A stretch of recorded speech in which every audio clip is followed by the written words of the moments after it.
I used to love going out, taking walks in the evenings. There's never many people around, and the people I would see, I'd know by name in my small neighborhood.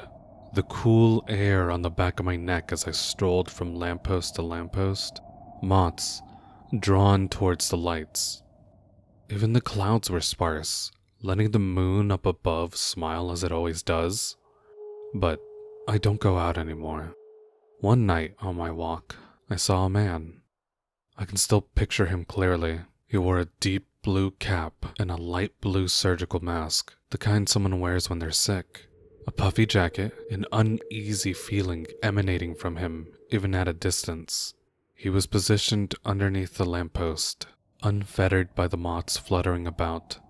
As I attempted to walk past him, paying him no mind in the hopes he wouldn't try to talk to me, the air began to grow stale. The wind quiet.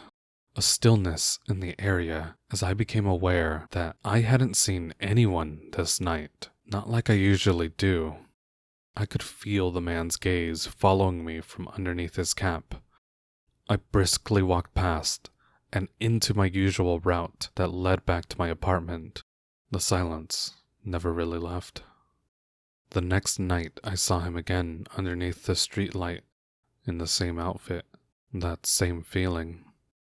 Determined to enjoy my night and have some semblance of normalcy, I continued my route. This time as I walked past, however, I could feel him turn towards me. I shivered. Without looking back to confirm, I quickened my pace and took a shortcut home. The third night, I got fed up.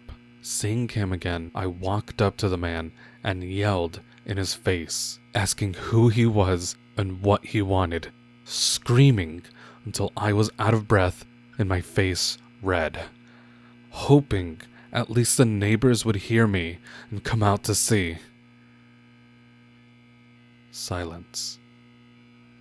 Frustrated, I tore off his mask to get a good look at him. Maybe I could report him to the police if I knew what he looked like. As I tore it off, however, it pulled him forward and he tumbled on top of me, like a corpse that had been propped up. A scream so faint, I'm not even sure it was my own, escaped into the night. His mouth and part of his nose had been carved out like a window, peering into the void. Skin gaunt, and its eyes like tunnels to something unearthly. I struggled to get its body off of mine. Suddenly, worms began to fall out from its craters. Like tears, they ran down its face and dripped, landing onto me.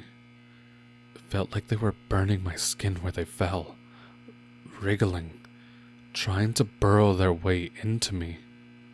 After what felt like an eternity, I was finally able to kick it off me.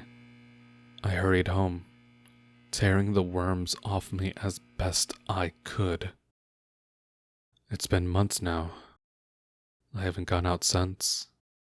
I used to love going out. I used to love a lot of things, but lately, everything's felt dull. I've been looking decrepit since I stopped going out. Been feeling under the weather as well. Feeling like I'm sick, cold, like I'm completely hollow inside. But that can't be true. I can still feel things inside me. The air in my room has started to get stale, probably because I don't open the windows anymore. The silence has been growing louder too. Maybe I'll take a walk and get some fresh air. Maybe I can find someone to talk to. I'll just wear a mask to make sure I don't get anyone sick while I'm out.